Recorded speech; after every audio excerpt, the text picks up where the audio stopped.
Kamusta po kayo, Ma'am Rain? Ako nga po pala si Clarice, 26 anyos, tubong sitio Mapuypoy sa paanan ng Sierra Madre. Kung inyo pong maaalala, yun yung baryo na may tulay na kahoy na tumatanggilid tuwing tag-ulan. Yung pinagkakwentuhan ng matatanda na may mga diwata raw sa gulod. Bata pa lang ako. Pangarap ko nang makaalis dito para matupad ko yung cliche na magtagumpay sa Maynila. Pero katulad ng karamihan sa amin, naiwan ako rito. Taong bayan, taga-alaga ng aking inang na may rayuma at suki ng tindera ng isaw tuwing hapon. Noong buwan ng Marso ngayong taon, nagsimula ang lahat. May isang matandang bahay kami din sa dulo ng kalsada namin. Luma pa sa panahon ni Lolo. Kasing tahimik ng sementeryo kapag gabi. Biglang may dumating na grupo ng trabahador. May kasamang itim na SUV at pininturahan agad ang gate. Doon ko po unang nakita si Ellie. Imagine niyo po, Ma'am Rain, tag-init pero nakapantay yung kwelyong long sleeve si Ellie. Kulay esmeralda, parang model sa mga lumang ilustrasyon ng comics. Lalo siyang tumingkad sa gitlaing guhit ng liwanag dahil sa alikabok. Maputi. Hindi yung maputing galing sa glutathione, kundi yung tila may sariling ilaw. May sariling ring light, ika nga. Parang kapag natamaan ng araw, nagbabounce back lang. Hindi siya nangingitim. Hindi rin namumula. Palagi siyang tahimik. Nakatayo lang sa gilid. Habang nagpapalakad ng mga karpentero gamit ang kung ano-anong antik na blueprint. Walang ganang kumain ang inang ko kapag sumasakit ang mga buto niya. Kaya minabuti ko nang kumuha ng extra income. Lumapit ako kay Kapitana at nagtanong kung may kailangan bang tagalinis o tagaluto sa bahay kami rin. Sinabihan ako na maselan daw ang may-ari, pero nagpasubok na rin. Kinabukasan, dala ko yung best na tapa with sunny side up ko. Hindi pa uso sa amin ang resume, pero dala ko ang letters of recommendation galing sa kapitbahay kong si Ate Vanji at Sakura Paroko. Nasorpresa ako nang mismong si Ellie ang sumalubong sa akin sa pintuan. Walang guard, walang alalay. Parang matagal na kaming magkakilala. Clarice de los Reyes, tama ba? Salamat sa pagpunta. Narinig ko na masarap ka raw magluto ng tapa. Ma'am Rain, hindi ko alam kung bakit kabisado niya ang buo kong pangalan. Pero yung tono niya, kalmado. Parang may pahiwatig ng pagiging luma. Ganun siguro kapag ang tinig ay sanay sa malalalim na balangkas ng wika. Hindi cold na Boston. Mas parang may lambing na mahirap ipaliwanag. Pinagluluto ko si Ellie tuwing umaga. Sinangag, itlog, local coffee. Kaso, pansin ko, hindi siya tumitikim hanggat hindi lubog ang araw. Sensitive tummy ko kapag broad daylight. Biro ng trabahador. Minsan, natira ng buo ang tapa. Pero kinagabihan, naglaho hanggat wala akong kamalay-malay. Iniisip ko baka diet freak lang. At ang bayad niya sa akin, lumang pilak na barya. Hindi 5 pesos or 10 pesos. Ukitang Bangko Espanyol Filipino 1861. Akala ko prank. Sinabi ko sa kapatid kong nag-aaral ng history online. Halos madapa sa tuwa. Koleksyon daw yun. Pwedeng ipalit ng libo-libo. Nailiquidate ko yung una para maibili si inang ng pain relief patches at gatas. Doon ko unang naranasan yung amoy ng luma pero mahal. Parang amoy kahoy na nabasa sa ulan. Hinaluan ng sampagita. Pagkatapos ng 3 linggo, kung kailan medyo gamay ko na ang quirks ni Ellie, hindi lumalapit sa siga, hindi nasisilaw kahit tutok ang flashlight, palaging may dalang maliit na supot ng mga tuyong dahon. Nagulat ako at may nasilip ako sa likod bahay. Sinend niya sa messenger ng foreman na kailangan nilang mag-overtime. Siya naman, nag-isa sa pond. Lumuluhod, iniaalay ang parang sinag ng buwan sa tubig. Sa pagitan ng mga talahib, may bahid ng ginto sa hangin. Literal, Ma'am Rain. Parang mga maliliit na likabok na kumikislap. Napatakbo ako pabalik sa kusina bago niya ako makita. Kinagabihan, nag-uwi ako ng sabaw na may luya para kay inang. Sa mesa, may nakapatong na maliit na kahon. Binuksan ko yon at halos mahulog ako. Herbal salve, amoy eucalyptus at ilang-ilang. May bahagyang kumikinang kapag sinasayaran ng ilaw. Sinubukan ko yon kay inang at kinabukasan, nagawa niyang puno-pusong magyapos sa akin. Unang beses na nakalakad siya nang hindi nanginginig ang tuhod. Naluha ako sa ginhawa. Kinabukasan, gusto kong magpasalamat. Naabutan ko si Ellie sa veranda. Hawak ang isang lumang pocket watch. Doon lumapit si inang. Tuhod ay hindi na masyadong masakit at personal na nagpasalamat. Tumango lang si Ellie. Walang imik. Mistulang nahihiyang bata. Sa sinag ng umaga, parang may kumikislap na marka sa pisngi niya. Mukhang tato ngunit nakalutang sa balat. Bago ko pa malinawan, tumalikod siya papasok. Pagdating ng Abril, nagsimula nang umikot ang balita. May lahing Kastila ata yan. Laging nag-iisa sa sementeryo. Baka kulto. Nagbabayad ng ginto. Ako, tahimik. Minamasdan ang mga alingasngas. Hanggang isang gabi, na-shift ako para magtimpla ng tsokolate habang nagpapiano raw siya. May luma kasi silang piano. Pag uwi ko, may nakita akong nakasabit sa apron ko. Lakit na tansong pilak. Ubod ng kinis. May ukit ng dahon ng balete. At nang buksan ko yon, nagulat ako. Picture ko yon noong 7 taong gulang pa lang ako. Yung hairstyle ko pa noon, naka-pigtail na ginupitan ko mismo. Wala akong ganong Kodak na pinalabasan. In fact, wala kaming camera dati. So, sino, paano, at bakit? Tinawag ko ang kakambal kong si Chris na nasa Dubai. Pareho kaming natulala. Hindi kaya secret admirer? Biro niya. Pero alam ko sa puso ko na hindi lang paghanga yun. Parang may sinasabing nakatadhanang koneksyon. Kinaumagahan, dinatnan ko si Ellie sa balkonahe. Nakatayo habang sumisikat ang araw. Walang takot. Nagulat ako. Hawak niya ang lakit. Nakangiti ng malungkot. Alam kong marami kang tanong, Clarice. Kung kaya mo lang akong tanggapin, lahat ay ipapaliwanag ko. Hindi ko alam kung bakit pero imbis na matakot, parang may malamig na tubig na bumuhos sa puso ko. Halo ng kaba at kuryosidad. Humawak ako sa hawakan ng pinto. Napalunok. Hindi ko akalaing napakahirap pala mag-alaga ng tanong. Mula nang bitiwan ni Ellie ang pangako niya na ipapaliwanag ang lahat, naging para akong pusa na pabalik-balik sa pintuan ng bahay kamarin na nakasalubong ang noo, bit-bit ang sandamakmak na bakit sa isip ko. Subalit habang sinusubok kong alamin kung ano ba talaga siya, mas lalo ko lang nasusukat kung gaano kakupad ang mga orasan dito sa amin. Ang una kong napansin, umiinit ang chismis isang umagang abala ako sa palengke.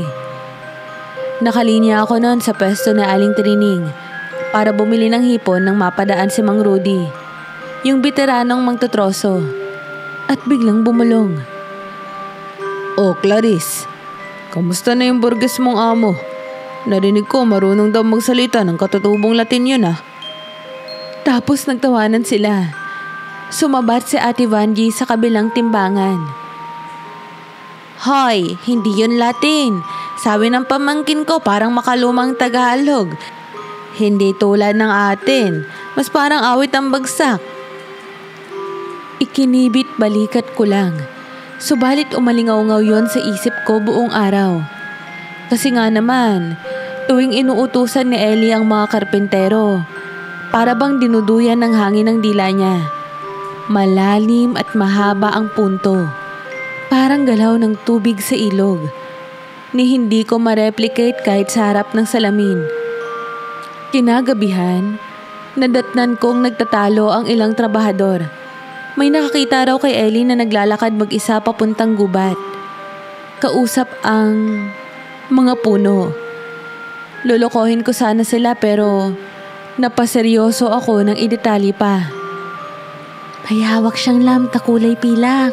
Tsaka nagsasabi ng mga salitang diwa, tala, lumina habang umiihip ang hangin. Una ko palang naririnig yung mga salitang yon. Pero pakiramdam ko pamilyar. Parang awit na minsan ko nang narinig sa panaginip at nanunuot ang liriko hanggang buto. Sa puntong ito, nagsimulang maging pare-pareho ang mga panaginip ko. Lagi silang nag-uumpisa sa isang daan sa gitna ng kakahuyan. Gininto ang sinag ng buwan ng ilaw. Tapos may kuntiltil ng alikabok na kumakaway. Nakikita ko roon si Ellie. Pero mas makulay ang anyo niya. Mahaba ang buhok, kumikislap ang mga sulsi ng balabal niya na parang bordado ng bituin. At ang tawag niya sa akin, hindi Clarice, kundi Daloy-an. Hindi ko alam kung anong ibig sabihin pero kapag naririnig ko, napapawi lahat ng takot ko. Nagising akong may butil ng pawis sa noo. Subalit, kasama rin ang tawa dahil sa kakaibang ligaya. Kakaiba oo pero hindi masama. Parang tinatawag ako ng isang luma at malaking pangako. Isang tanghali, dumalaw si Mabel. Kababata kong palaging updated sa latest horror thread sa Facebook. Ang bungad niya sa akin noon, "Girl, nakita mo bang may kulugo rito?" Sabay turo sa tenga ko. Pero halatang gusto niya lang makita kung kukurap ako. Pinapakita niya kasi ang screenshot ng sinasabing pinakamalinaw na litrato ng engkanto. Kalahating mukha, mahaba ang tenga, kulay ginto ang iris. "Nako girl, baka ganyan si Ellie ha?" Biro niya. Ubod ng ingay ng tawa namin pero umaalingaw-ngaw pa rin sa akin hanggang pag-uwi. At doon ko nakita ang pinakaunang tagpo. Bandang 3:00. Nagwawalis ako noon sa may pasilyo ng bahay kamarin. Napahinto ako.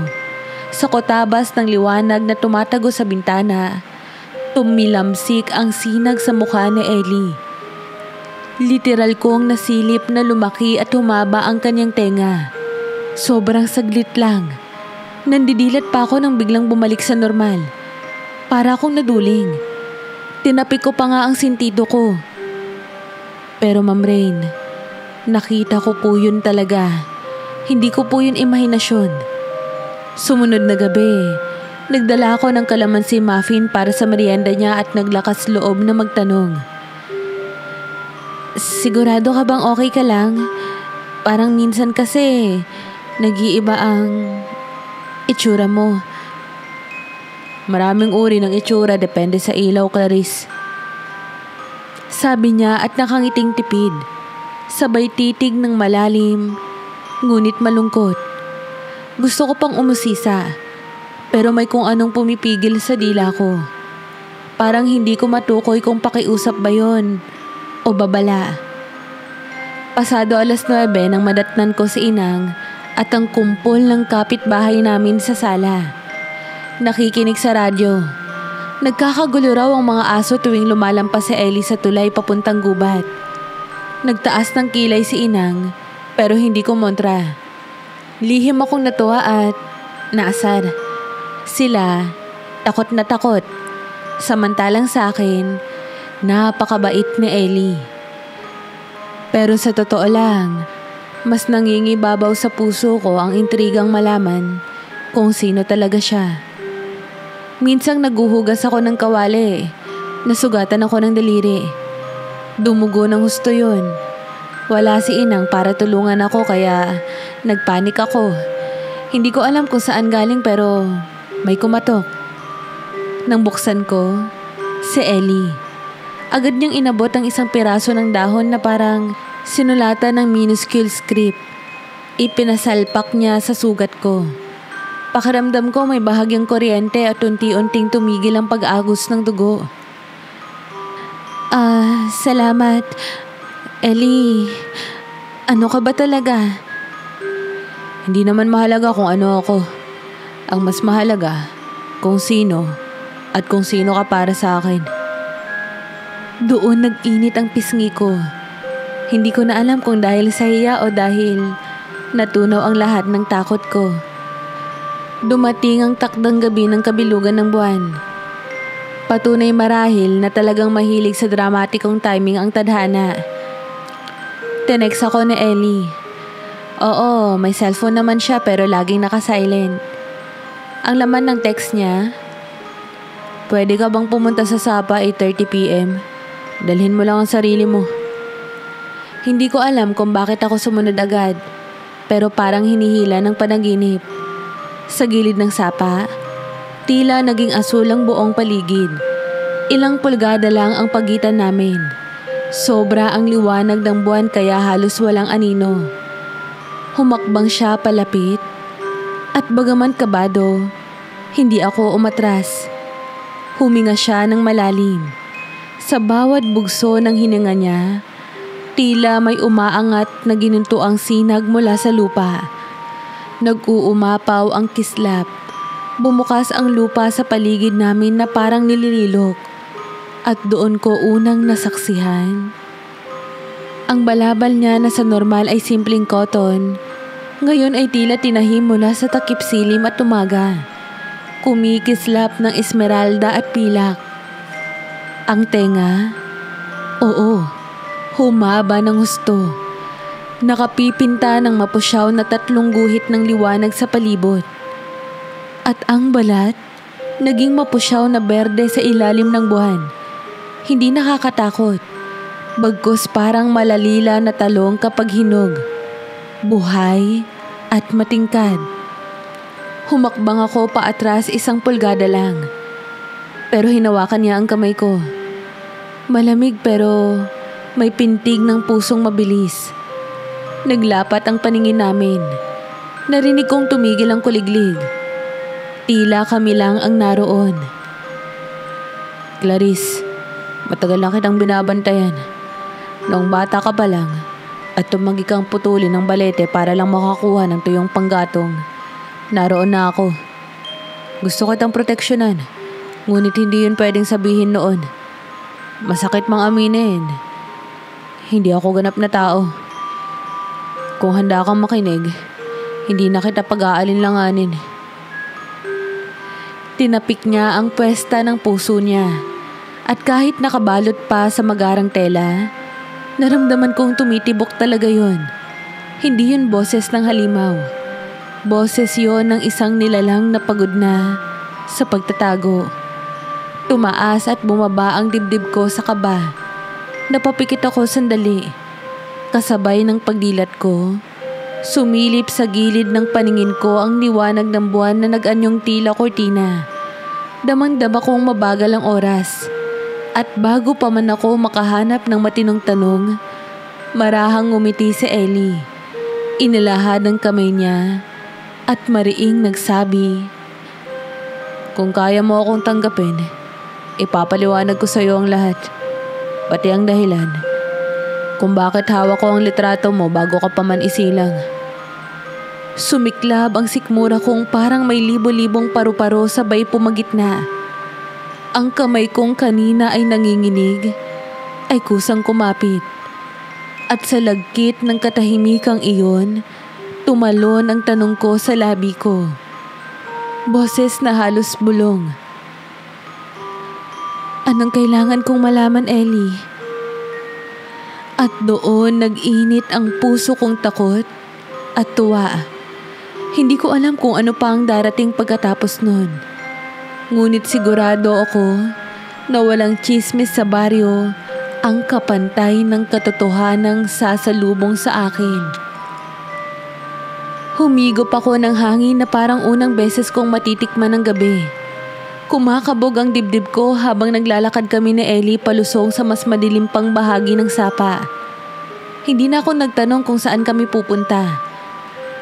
Hinayaan ko na lang uyayain ng kuliglig at bulong ng tubig ang utak ko na parang umiikot pa rin sa mga nakita ko.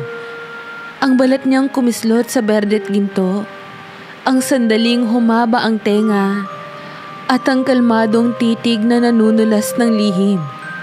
Pagdating namin sa may balantok ng ilog, dumakas ang buhangin sa ilalim ng tsinelas ko. Malinis ang pasigan, pero pakiramdam ko, kumikidlat ang mga piraso ng liwanag na tumatalbog sa tubig. Kumunot ang noo ko nang mapansin kong wala kaming ibang liwanag maliban sa buwan. Pero kitang-kita ko ang lahat. Parang may spotlight, pero hindi masakit sa mata. Tumigil si Ellie sa gitna ng mababaw na batis. Binaklas niya ang sapatos, nilublob ang paa, at marahang hinatak ang kamay ko para tumapat sa kanya. Sumayad sa bukong-bukong ko ang malamig na daloy. Kumislot ako pero hindi binitawan ang kamay niya. Kakaibang dampi. Hindi mainit, hindi rin malamig, kundi parang kuryente na malumanay lang. Clarice, mahinang bulong niya. Sa sandaling ito, wala tayong ibang saksi kundi ang buwan at ang diwang nagbabantay sa tubig na to. Payag ka bang makita ang buo kong katotohanan?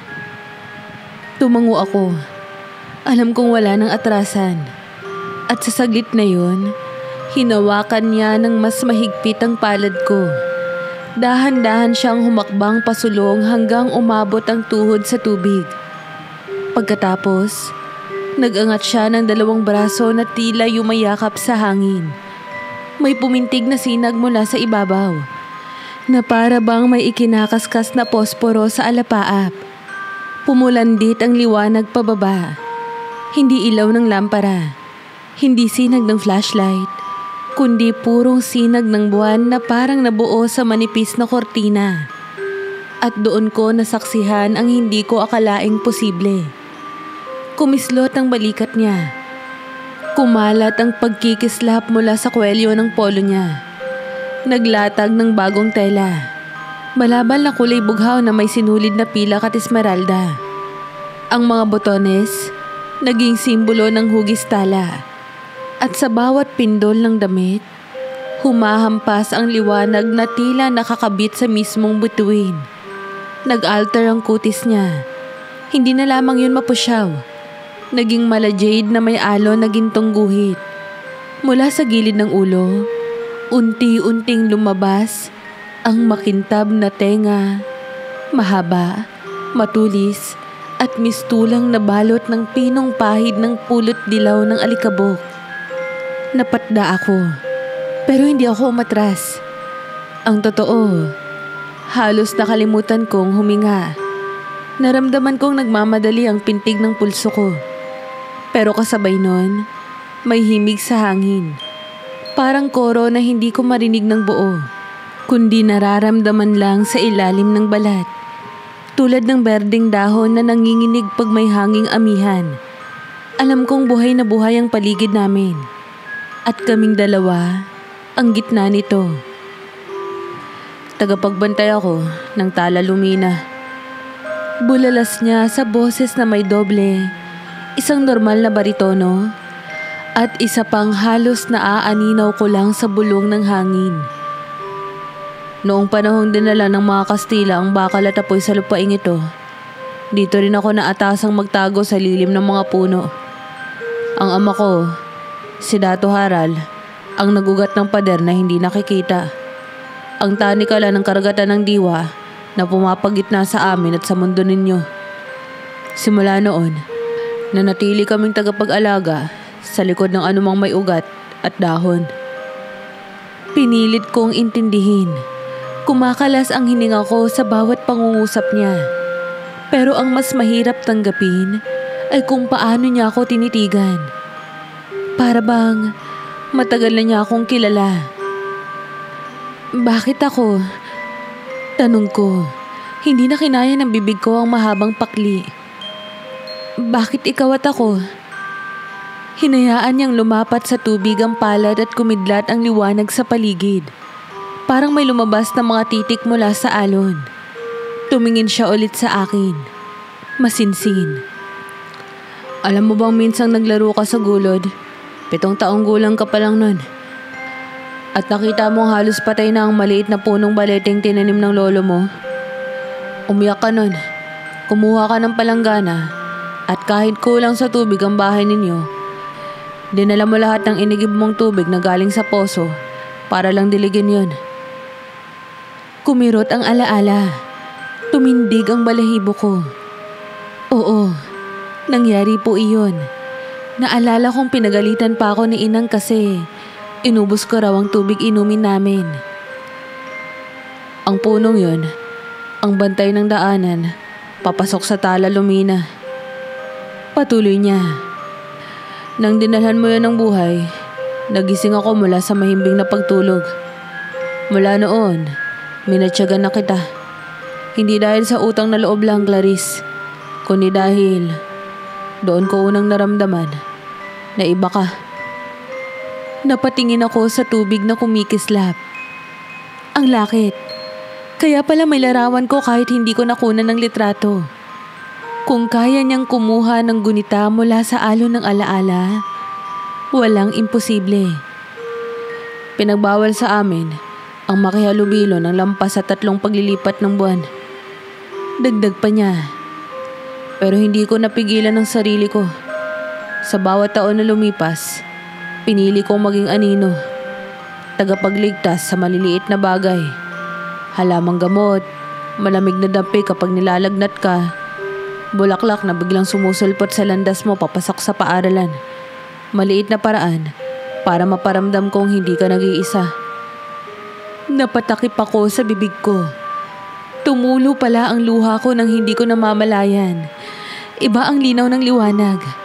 Parang bawat patak ng luha ko ay nagiging kuntil ng tala. Gumuguhit sa hangin. Tinitigan ko siya. Malinaw na tao siya sa puso ko. Pero malinaw din na hindi. Dahil sa bawat kibot ng balikat niya, sumasayaw ang mga sinulid ng universo. At sa likod ng mata niyang kulay pulot, may sandaang kwento ng kagubatan. Pero, tao ako. Paano kung... Sumampa siya sa mababaw na bahagi at lumuhod sa harap ko. Ginabayan niya ang kamay ko. Ipinatong sa dibdib niya. Naramdaman ko ang tibok. Hindi mabilis. Hindi rin mabagal. Pero malakas. Parang umaalon na tambol sa ilalim ng lupa. Hindi ko hinihingi na suklian mo ang nararamdaman ko. Gusto ko lang malaman mo kung gaano ka kahalaga. Hindi lang sa akin, kundi sa mundo na sabay na humihinga sa'yo. Sa sandaling yun, gumuhit sa utak ko ang 2 magkasalungat na landas. Ang una, manatiling mortal. Ilayo ang sarili sa panganib. Ang ikalawa, yakapin ang hiwagang alok niya. Kahit hindi ko pa alam kung saan ako dadalhin. Pumipintig ang takot. Pero kasabay niyang pumipintig ang isang kuryenteng hindi ko matatagpuan kanino man kundi sa kanya. Umihip ang hangin. Tumiklop ang mga dahon ng gabi. At nag-usbong ang isang maliit na bulaklak sa pagitan ng mga paa namin. Puti, kumikislap, amoy rositas at pandesal.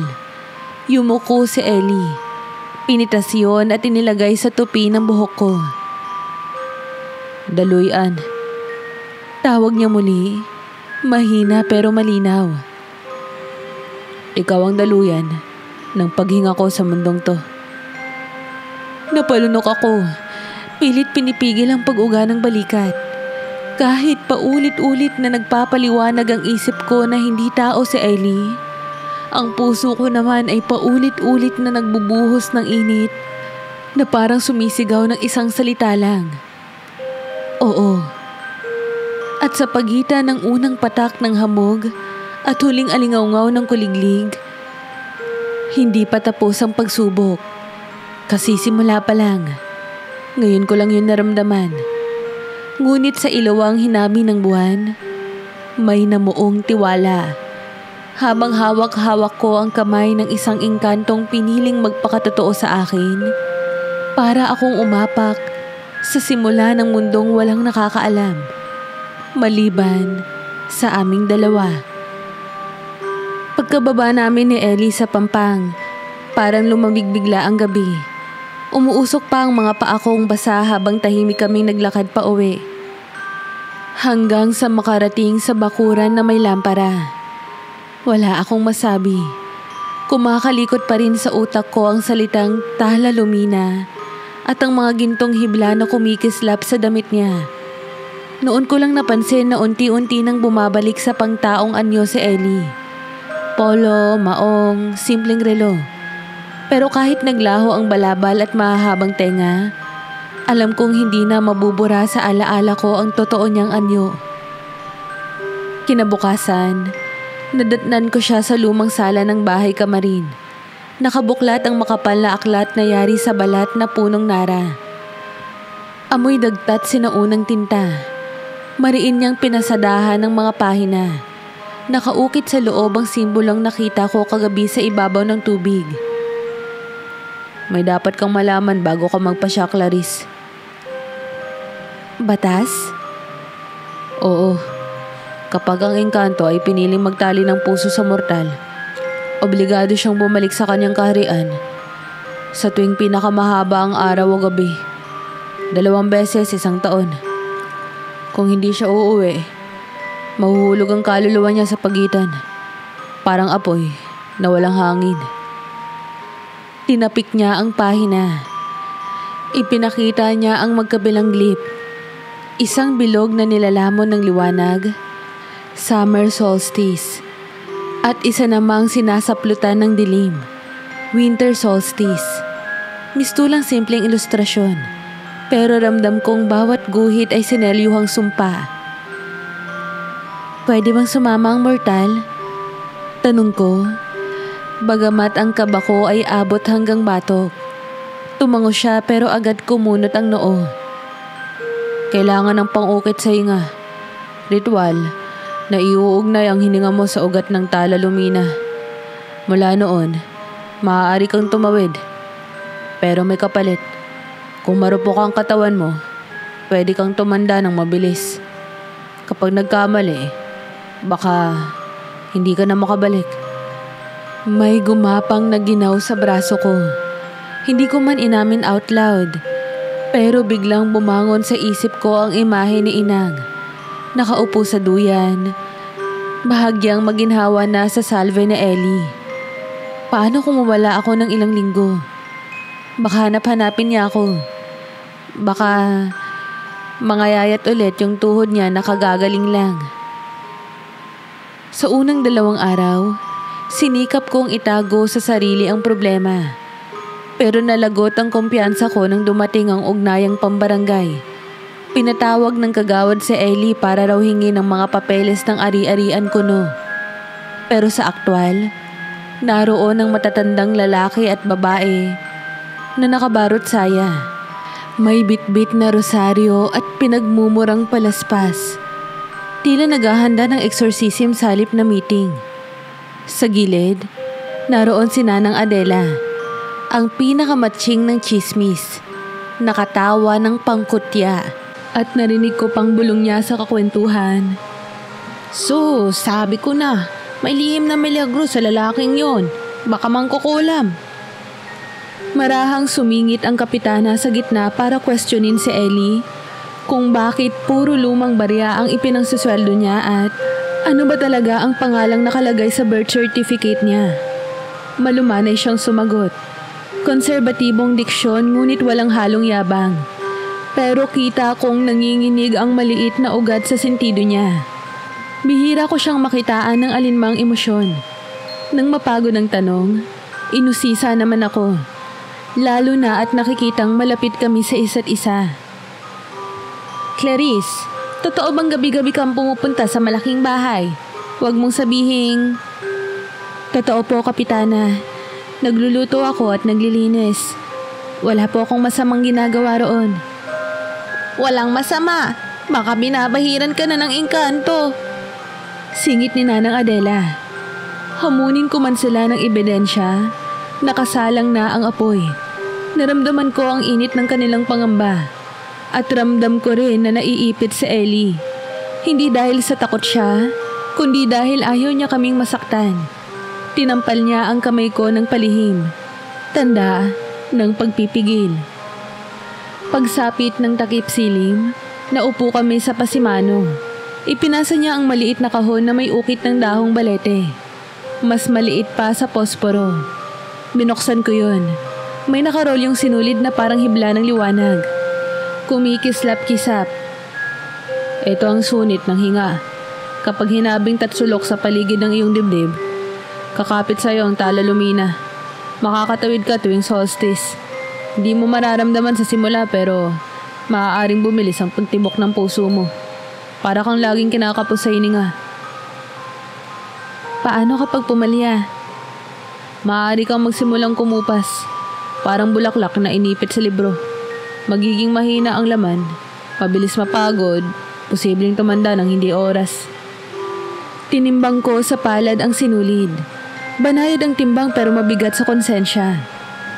Parang nakatangay sa bawat pilik nito ang hinaharap na hindi ko masukat. Kasama na ron ang kapakanan ng inang, mga kaibigan ko sa baryo, at ang dangal ng pinagkaingatan ko. Nagangat ako ng tingin. Sino pa ba ang nagdaan sa ganitong ritual? Tanun ko, umaasa na merong magandang success rate. Umiling siya. Bihira. 2 henerasyon na ang nakalipas ng huling mangyari. At hindi natapos ng maayos. Hindi na niya kinailangan sabihin ang detalye. Sa gabing yon, hinilot ko ang paa ni Inang. Tulog siya habang pinapahid ko ang salve. At sa bawat himas, mas lalo kong naramdaman kung gaano siya naging sandalan ko. Kumislot ang luha sa gilid ng mga mata ko. Pinunasan ko agad yon. Sa isip ko, tila naglalaban ng 2 boses.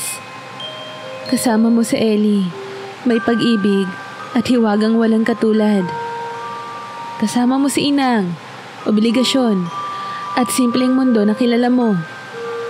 Nang bumalik ako sa bahay kami rin, nadatnan kong nakapako ang tingin ni Ellie sa iisang bituin. Tahimik niyang hinaplos ang bewang ko. Hindi ko kayang iwan si Inang. Hindi pa ngayon. Bulong ko. Alam ko, kaya may isa pa akong alok. Humugot siya ng malalim na buntong hininga. Sa gilid ng liwanag ng lampara, muli kong nasilip ang aninong engkanto sa anyo niyang tao. Mga markang wari ay sinisikil ng polo. Bumubulong ang hangin na parang alerto. May paraan para hindi ka na kailanman mahihiwalay sa akin. Kahit hindi ka sumailalim sa pang-ukit. Anong paraan? Ako ang aalis sa pagiging diwata. Tutuldukan ko ang sarili kong kawalang hanggan. Iwawaksi ang lahat. Ang mga lihim ng gubat, lakas ng gamot, tibok na hindi kumikibo sa oras. Mananatili akong tao sa piling mo. Ang kapalit nun, hindi na ako makakabalik kailanman. At maaaring, ikamatay ko kung hindi ko kayanin ang katawang bagong hulma. Hindi ko alam kung anong pumasok sa dibdib ko nun. Parang sinakal ng maiinit na bituin. Gusto kong sumigaw ng wag pero wala ring tumututong na salita. Tinitigan ko siya. Nakaluhod siya sa harapan ko.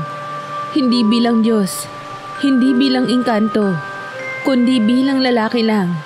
Naghihintay ng sagot ng babaeng mahal niya. Sa labas, humuni ang kwago.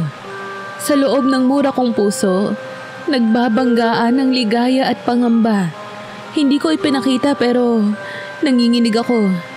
Hindi sa takot sa kanya, kundi sa bigat ng napipintong desisyon. Saan ba ako kukuha ng tapang para pumili ng landas na walang makapagsasabi kung tama? Sa dilim, nakapatong pa rin sa palad ko ang sinulid ng liwanag. Mainit at malamig. Buhay at nakamamatay. At sa tapat ko, si Ellie. Handang iwaksi ang pagiging bahagi ng tala para lang manatili sa lupa. Mahirap bumuo ng sagot sa gabing yon.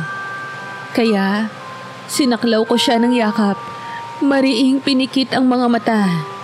Sa katapusan ng hinga ko, ang natitira lang ay ang unti-unting paghahanda sa bagyong susubok kung hanggang saan kayang maghatid ng landas ang pag-ibig sa pagitan ng isang engkanto at ng isang babaeng kagaya ko.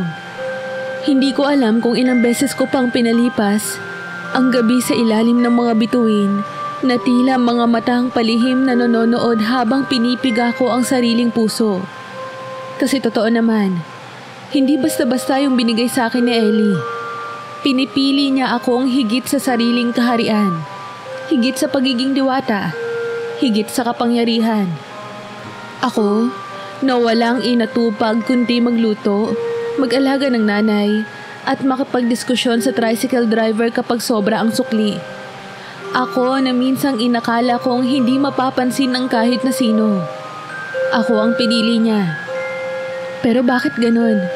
Kung kailan pinili na niya ako, saka naman ako natatakot. Tuwing papasok ako sa bahay kami rin para magluto ng agahan o magdala ng pinya para sa juice niya, nandoon pa rin siya. Tahimik, kalmado, parang wala lang. Pero minsan, nauhuli ko ang sarili kong nagmamasid kung may bumababa na bang kapangyarihan sa kanya. Napansin kong mas mabilis na siyang mapagod. Minsan, natapilok lang sa isang basang kahoy at halos mawala na siya ng malay. Sabi niya okay lang pero alam ko, nagsisimula na ang pagbabago. Unti-unti na siyang nagiging tao. Nagkakasugat na siya, nilalagnat. Nawawala na yung liwanag sa gilid ng balat niya na parang dating natural lang.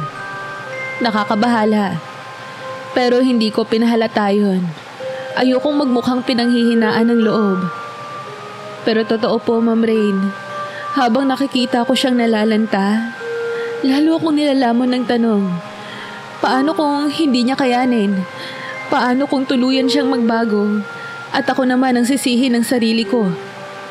Gabi-gabi akong ginigising ng parehong panaginip. Ako, si Ellie, at ang puno ng balete sa itaas ng burol. Nakaupo siya sa paanan nito.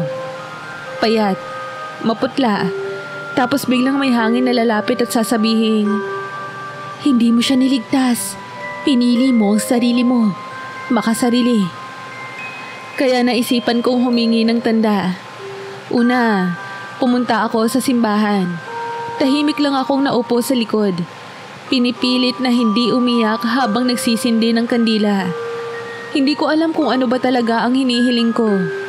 Na wag matuloy yon? Na lumukas ang loob ko? Na sana magkaroon ng milagro? Pagkatapos ng misa, kinausap ko si Father Noel. "Father, hypothetical lang po. Kung may taong gustong magbago ng lubusan para sa mahal niya pero makaikamatay niya yon, tama po ba na tanggapin yun ng taong minamahal niya?" Anak, hindi natin pwedeng pigilan ng isang taong magmahal ng lubos. Pero tungkulin din nating tanungin ang sarili natin. Mahal din ba natin siya ng sapat para hindi niya kailangang isuko ang lahat? Hindi ko alam kung sagot ba yun o dagdag lang sa katanungan ko. Sunod kong pinuntahan si Aling Tasing, ang albularyo. Palabiro yung matanda pero totoo ang nakikita niya, sabi nila. Inilatag ko sa harap niya ang sinulid mula kay Ellie. Hindi ko sinabi kung kanino galing. Basta ang sabi ko lang noon, galing po ito sa isang taong gustong magbago. Delikado raw. "Iha, yang sinulid na yan, hindi likha ng tao. Galing yan sa ugat ng mga halimuyak ng diwata. Kapag binalot mo yan sa iyong dibdib, lalapit sa iyo ang lakas ng lupa. Pero kung ang gagamitin niyan ay hindi para magpatuloy, kundi para lumisan, ay para kang nagtabas ng punong may espiritu. May mawawala. Natigilan ako. Tumindig ang balahibo ko. Totoo nga ang kutob ko. Hindi lang basta ritual ang ginagawa ni Ellie. Bawat araw na lumilipas, parang tumatapya siya ng bahagi ng kaluluwa niya para lang mapanatili kaming magkasama. Dumating ang gabi ng Abril 18. Mainit nun. Parang may kinikimkim ang hangin. Tapos bigla na lang may nagsisisigaw na kapitbahay. "Sunog! Sa kabila!" Tumakbo kaming lahat. Sumiklab ang apoy sa kabilang bundok. Sakop ng mga lumang bahay na puro kahoy. May hangin kaya mabilis kumalat. Kita ko agad na delikado yung posisyon nun. May bantang kumalat paabot sa gitna ng baryo. Malapit sa palengke at bahay ni na Inang. Doon ko nakita si Ellie. Wala ng sapatos. Nakatayo sa gitna ng daan. Humaharang sa mga tao na nagpapanik. Tumaas ang kamay niya. At sa harap ng lahat, may tumalsik na parang ulap na abo mula sa palad niya. Isang hibla ng usok na kumalat at parang sinakop ang gilid ng apoy. Binawasan ang lakas nun. "Diyos ko! Anong klaseng nilalang yan?" Sabi ng isa sa mga matanda. Wala pang 5 minuto, may dumating ng bumbero. Napatay din ang apoy sa wakas. Pero kumalat na ang balita. "May kapangyarihan yung lalaki sa bahay kami rin." Diwata, engkanto, demonyo. Narinig ko pa nga may nagmumungkahi na ipablatter siya. Kinabukasan, naglabasan na ang kung sino-sino. Si Kapitana, si Aling Trining, si Mang Rudy. Lahat naglabas ng hinaing. Kesyo delikado raw. Dapat daw palayasin. May isa pang nagbanta. "Kapag hindi umalis yan, kami na mismo ang kikilos." Tinitigan ko lang silang lahat habang kinakalampag nila ang gate ng bahay kamarin. Parang mga walang mukha. Parang hindi ko nakilala ang baryo ko. Ang mga dating kasama sa pagpiestahan, sa bingo, sa pagtatawanan. Nasa loob ako ng gate. Katabi si Ellie. Tahimik siyang nakaupo. Tila wala ng lakas. Nangingitim ang ilalim ng mga mata niya. Hindi na siya kumikislap. Nanginginig ang mga kamay niya. Niyakap ko siya. Sa harap ng lahat. Kung papalayasin niyo siya, handa akong sumama sa kanya. Pero bilang tao na siya. At ako, bilang taong may karapatang magmahal ng kahit na sino. Tahimik. Maraming tumikhim.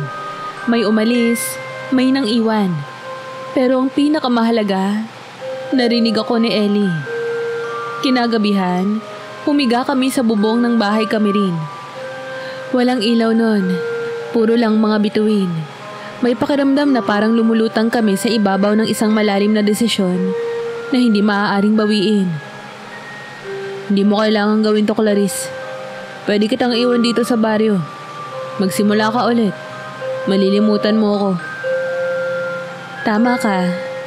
Pwede kitang limutin. Pero, hindi ko yun pipiliin. Hindi mo rin naman ako pinili dahil kailangan mo ko. Kundi dahil mahal mo ko. Ellie, ganun din ako. Kaya kung gusto mong bumitiw sa mundong iyon, sabay nating harapin kung anong kapalit. Tumitig siya sa akin. Napansin kong unti-unti nang dumadaloy ang luha niya. Hindi pawis, hindi ilaw, kundi tunay na luha. Nilapat niya ang kamay sa dibdib ko. "Clarice, handa ka na ba?" Tumango ako. Hindi ako sigurado kung ang lakas na nararamdaman ko ay galing sa pag-ibig, sa takot, o sa desperasyon. Pero malinaw sa puso ko na kahit anong maging tao si Ellie, mahina mang mortal, may pagkukulang, sa kanya ko pa rin gustong ipagpatuloy ang lahat. At doon sa bubong ng lumang bahay, habang saksi ang mga bituin na matagal nang nakakakita ng mga pangakong nasira at tinupad, binuo namin ang pasya. Bukas, isusuko na ni Ellie ang lahat ng pagiging engkanto para maging ganap na tao. Para sa akin. Para sa amin.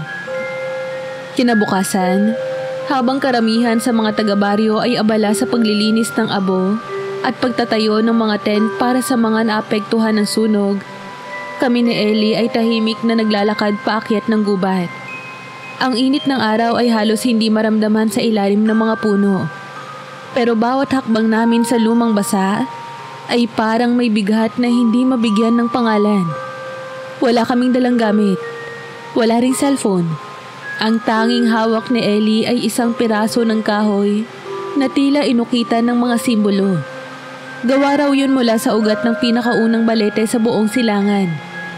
Hindi ko alam kung totoo pero hindi ko na rin itinuloy ang pagtatanong. Sa gitna ng kagubatan, may isang bukas na espasyo. Parang hindi sinasadyang clearing pero malinaw na inaalagaan ito ng kung anong hindi mataong kamay. May mga batong bilog na nakapaikot sa isang punong maliit pero tila pulso ang laman. Gumagalaw ang mga dahon nito kahit walang hangin.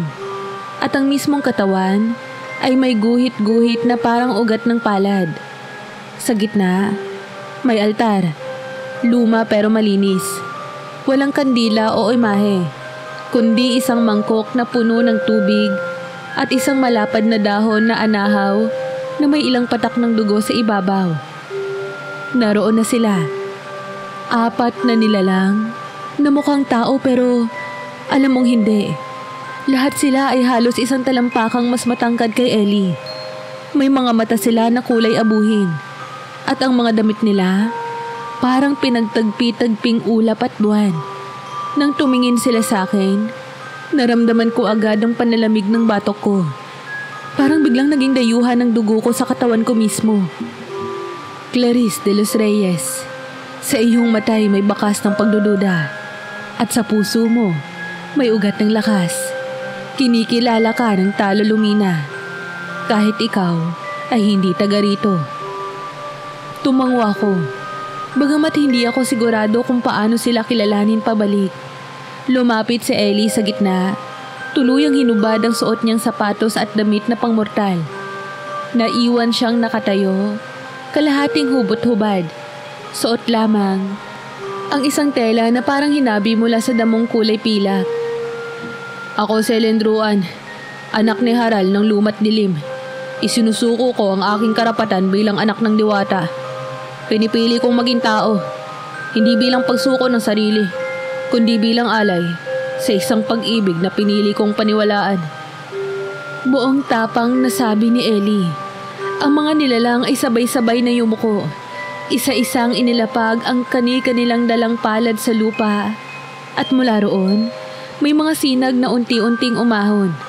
Kumalat ito papunta sa altar. At doon lumutang ang mangkok na may tubig. Sa ilalim ng selyong ito, isusuko mo hindi lamang ang lakas mo, kundi pati ang katapatan mo sa mundo namin. Mula sa araw na ito, wala ka ng ugnayan sa ugat ng lupa, sa hininga ng hangin, sa dugo ng ulan. Wika ng diwatang lalaki. Sumunod si Ellie sa ritual.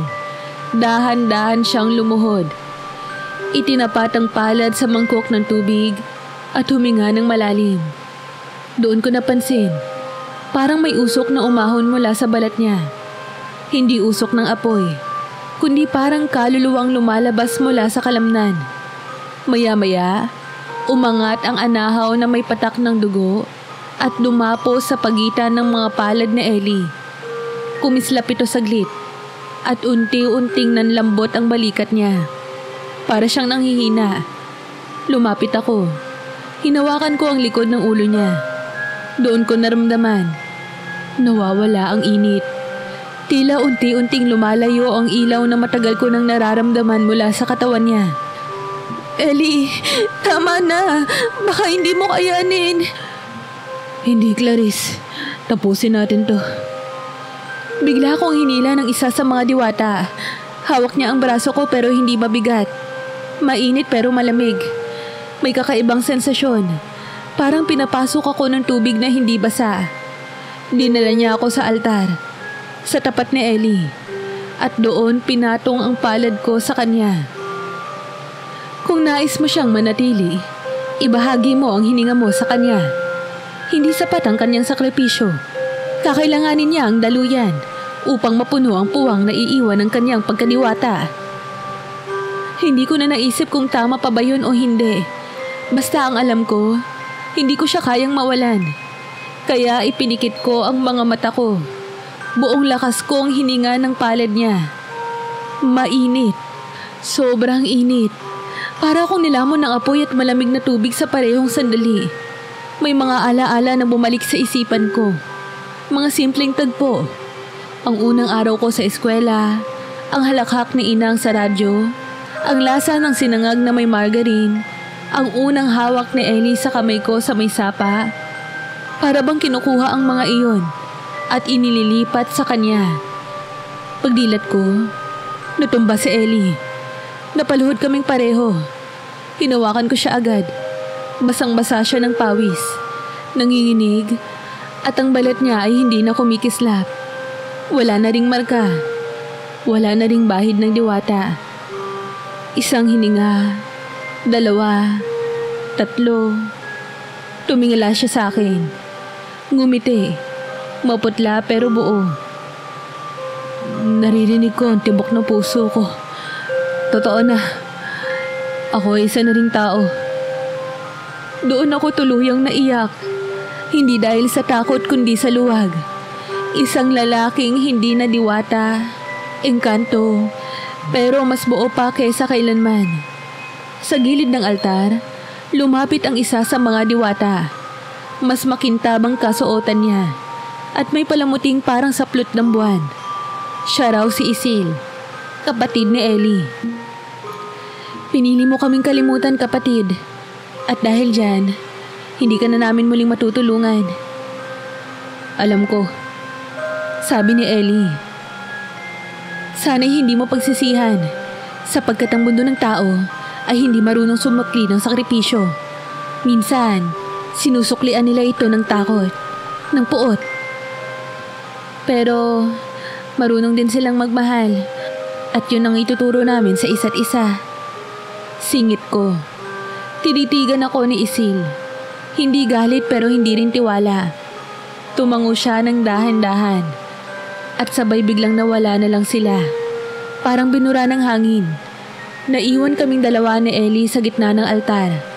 Magkahawak kamay. Parehong pagod.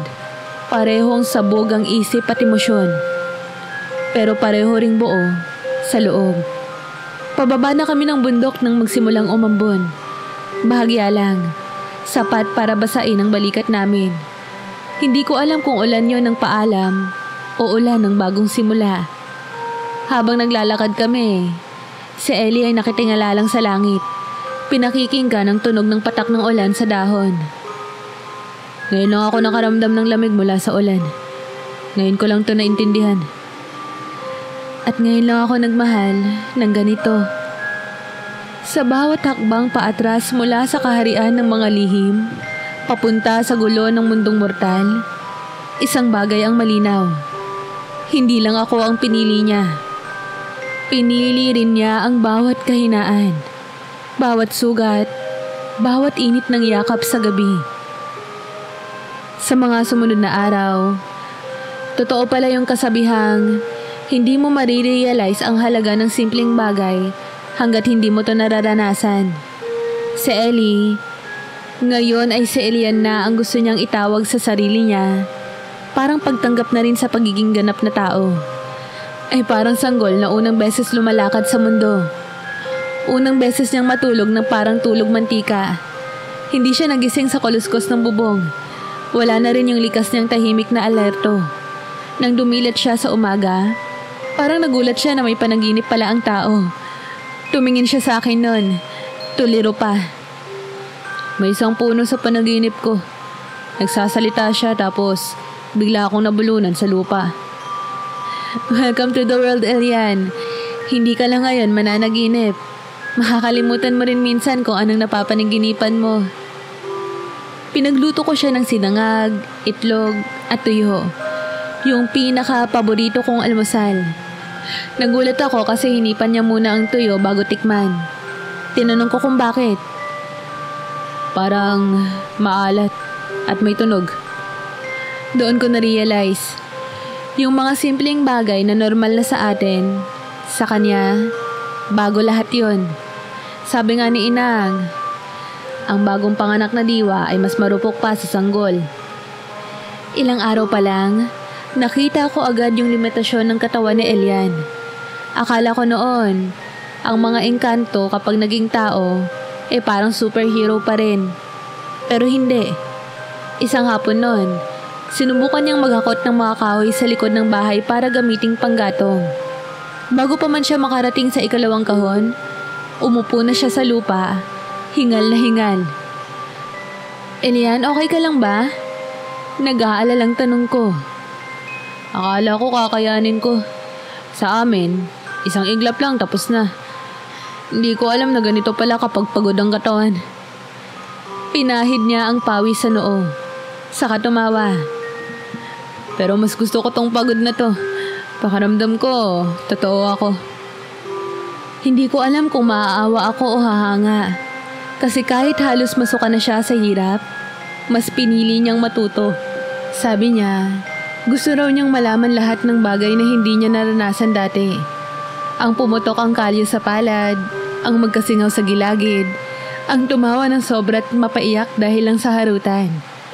Sa kabutihang palad, habang si Elian ay unti-unting humihina bilang dating engkanto, unti-unti rin siyang tinatanggap ng mga taga-baryo. Hindi agad-agad ha. Una, may mga pasaring pa rin.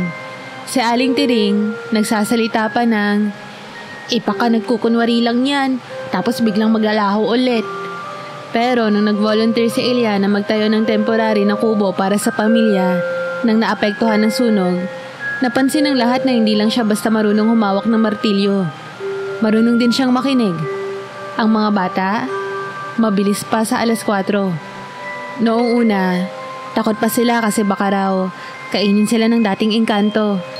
Pero nung makita nila na marunong pala siyang gumawa ng saranggola gamit ang lumang dyaryo at tamang-tama ang pagtakbo niya sa palayan habang pinapalipad yon, tinawag na nila siyang Kuya Elian.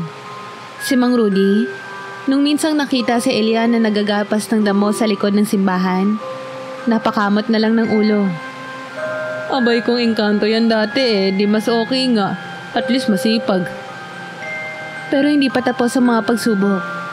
Isang gabi, may naganap na hindi inaasahan. May nagdakaw ng 2 kambing sa bahay ni Mang Cardo. At dahil si Elian ang bagong mukha sa baryo, siya agad ang itinuturo ng ilan. Lalo na ng mga naiinggit sa kanya. Isa sa kanila, si Thomas, yung dating nanliligaw sa akin. Medyo nasaktan siya nung pinili ko si Elian. Kaya hindi na ako nagulat nang siya ang nanguna sa paninira. Ay sino pa bang may alam sa likod ng mga bahay? Si Elian lang. Di ba nga engkanto dati yan? Kinabukasan, tinawag si Elian sa barangay hall. Sumama ako nun. Nakita ko siyang tahimik lang habang iniisa-isa ang mga tanong. Hindi siya sumagot ng galit. Hindi rin siya nagtangka na ipaliwanag ang sarili niya ng palusot. Tinanggap niya lahat ng tanong. Kahit pa ulit-ulit. Kahit pa nakakasakit. Hindi ko man kayang patunayan ang lahat ng katotohanan tungkol sa akin. Pero alam kong hindi ko kailangang magnakaw para mabuhay. At hindi ako kailanman gagawa ng masama sa lugar na tinanggap ako. Mula sa likod ng bulwagan, biglang nagsalita si Nanang Doray, isa sa mga biktima ng sunog. Hindi ko po alam ang tungkol sa mga engkanto, pero alam ko kung paano ako tinulungan ni Elian nung wala kaming matirhan. Siya ang unang nagbitbit ng kahoy, siya ang unang nag-abot ng bigas. Kung magnanakaw siya, abay, sana ako na rin ang magnanakaw.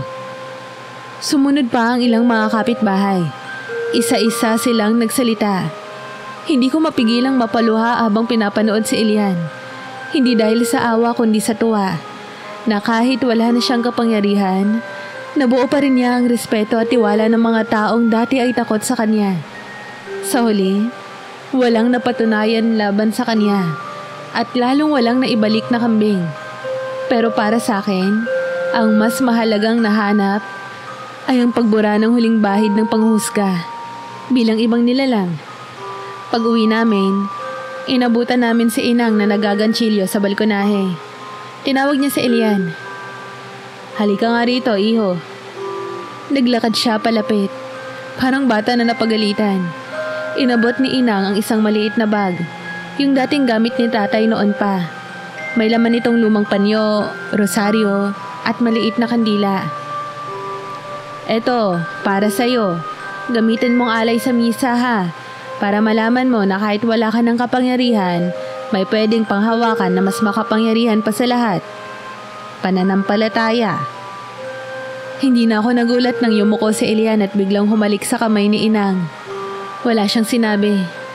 Ang dating engkantong kinatatakutan, ngayon ay isang anak ng baryo. At ako, ang babaeng minsang inisip na walang saysay ang buhay sa maliit na mundo, ngayon ay may bagong layunin. Alagaan ang taong minsang nagmula sa liwanag, pero mas piniling tumira sa dilim ng ating mundong puno ng damdamin. At magmahal, gaya ng isang ganap na tao. Akala ko tapos na ang pinakamalupit na bagyo namin. Ilang linggo matapos siyang mapawalan ng kapangyarihan, sumiklab ang isang trangkaso sa baryo. Nagtawag ang mga health worker. May umiikot daw na viral strain na mabilis kumapit sa mahihinang katawan. Normal na sipon lang sana para sa karamihan. Pero para kay Elian, parang digmaan sa loob ng kalamnan niya. Isang gabi lang yon. Umiihip ang amihan, kaluskos ng pawid, tapos biglang nagising si Elian na basang-basa ng pawis. Nangingitim ang paligid ng mata, at tila bawat hinga niya ay may umahawak sa dibdib niya at pumipiga. Sinusukat ko ang lagnat. 29.4 sa lumang thermometer namin. Pero ramdam kong mas mataas pa. Humahagok siya na parang hindi sapat ang hangin sa mundo para punan ang baga niya. Kinabukasan, tinakbo ko siya sa health center. Sabi ni Nurse Jella, viral fever daw. Kailangan ng ilang injeksyon at ventilasyon. Kaso, kulang sila sa gamot. Kailangang bumili sa bayan. Iniisip ko kung magkano pa ba ang natitira sa piggy bank namin na nakasalansan sa ilalim ng kutsyon. Halos ubos na yung halaga ng 2 lumang barya na koleksyon na nabenta ko buwan na ang nakalipas. Pagbalik ko sa kubo, hinipo ko ang noo ni Elian. Nilalagnat na naman. Iniisip ko kung paano ko itatawid ang pambili ng gamot. Nang maalala ko yung maliit na kahon ng salve na unang regalo niya sa akin, yung gumaling kay Inang, naisip ko na baka lang meron pa. Hinukay ko ang pinakailalim na baon namin. May nakasilid na maliit na karapon na kulay kayumanggi. Halos tuyo na ang laman. May kumikislap na alabok kapag tinatamaan ng ilaw. Dinampian ko ng konti ang noo ni Elian. Amoy sampagita at lupa na bagong ihip ng ulan. Ilang minuto lang, parang humina ang panginginig. Bagamat hindi bumaba agad ang lagnat. Isang gabi, walang bituin. Parang abot kamay mo ang ulap na puno ng ulan. Habang nagpapaypay ako sa tabi ng higaan, may narinig akong mahina, halos humahampas lang na tunog sa labas. Para bang nahulog na sanga. Sumilip ako. Walang tao. Pero sa paanan ng silong, nakapatong ang liwanag ng lampara sa isang bungkos ng sariwang dahon. Maputlang berde na may uring pilak sa gilid. Kita kong kumikinang pa, para bang sinabuyan ng asukal na ginto. Hindi ko kailangan ng paliwanag. Kilala ko yung kinang na yon. Katulad ng sa balabal ni na Isil. Pinulot ko. Humalo sa pawis ko ang ambon. Sa dulo ng bungkos, may nakapulupot na sinulid na kilala ko rin. Tulad ng sunit ng hinga. Pero kulay luntian. Hindi ginunta ang liwanag gaya ng dati. Walang mahal na Clarice na nakasulat. Pero sapat ang katahimikan ng gabi para maintindihan ko. Regalo ito ni Isil. Hindi man siya lumapit, alam kong hindi rin niya kayang baliwalain ang kapatid niya. Pinakuluan ko ang mga dahon. Halos parang tsaa pero malapot. Hinaluan ko ng konting luya para matakpan kahit papaano ang malakahoy na lasa. Parang kinatok ng 2 kabayo ang dibdib ko habang pilit kong pinapainom kay Elian. Sumuka siya sa una. Tapos sa pilitang lumunok ng maayos. Makalipas ang halos 1 oras, saka ko lang napansin na bumagal ang hingal niya. Pumirme ang pag-uga ng balikat niya. Tila nauntog ang lagnat sa malamig na pader. Hindi yun milagro na parang biglang wala na. Pero sapat para makatulog siya ng mahimbing na hindi pinipigtas ng panginginig. Mga 3 araw ang lumipas bago siya tuluyang nakakalakad ng walang nahahawakang pader. At sa bawat hakbang, matatag pa rin ang ngiti niya. Kahit lumalaki ang eye bags. Ngayong ramdam ko na kung anong ibig sabihin ng sakit. Basta iintindihan ko na rin kung bakit mahalaga ang pasensya. At kung bakit kailangan mo na rin na wag magbuhat agad ng isang sakong bigas bukas. Sabi ko nang nakapamaywang. Tinitigan niya ako. Seryoso. Sisimulan kong palakasin ang katawan ko. Hindi para maging kasing lakas ng dati kong sarili, kundi para kayanin ang mga gawain dito. At para maingatan ko kayo. Hindi ko na pinigilan ang kilig. Sa totoo lang, kahit mahina pa siya, mas nararamdaman ko ngayon yung tibay. Yung hindi galing sa liwanag o kapangyarihan, kundi sa determinasyon. 1 linggo makalipas, nagpa siya si Inang na dumalaw kami sa health center para sa follow-up check-up. Habang nasa pila, parang sumisikap ang dibdib ko. Hindi ko mapaliwanag. Iniisip ko baka pagod lang o stress. Pero nang umupo ako sa bangko, bigla akong nahilo. Sinalo ako ni Elian. Dinala ako sa loob para mainitan ng tubig. Si Nurse Jella, kilig na raw sa love team namin. Napa-head tilt pa at sinabing, "Baka naman buntis ka, Clarice." Napatawa ako. Gulat na tawa na may halong, "Ay, hindi po yata posible agad yon." Pero pinayuhan niya akong sumailalim sa test.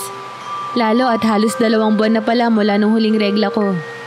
Hindi ko na napansin dahil sa stress. Kinabukasan, ako mismo ang naghanda ng ihi sa maliit na cup. Tahimik na nanalangin habang dumidikit ang test strip.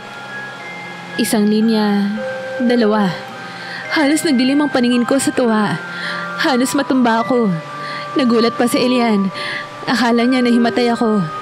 Nang makita niya ang kit, napaatras siya sandali. Tapos napaluhod. Hinawakan ng pisngi ko na parang dinadasalan.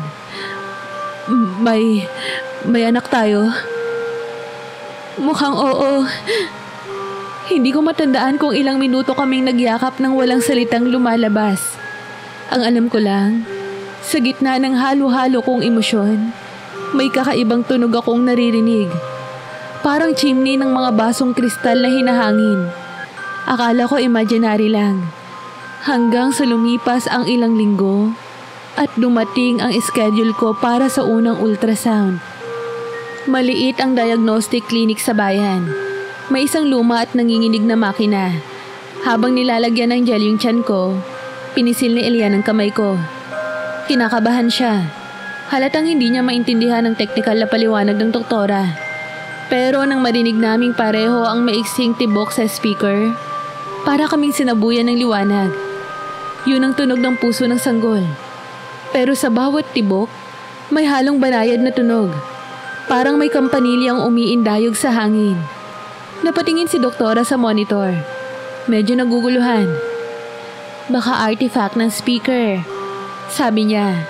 Ngunit nang alisin niya ang volume, naririnig pa rin namin. Mahina ngunit malinaw. Parang musika mula sa malayong kagubatan.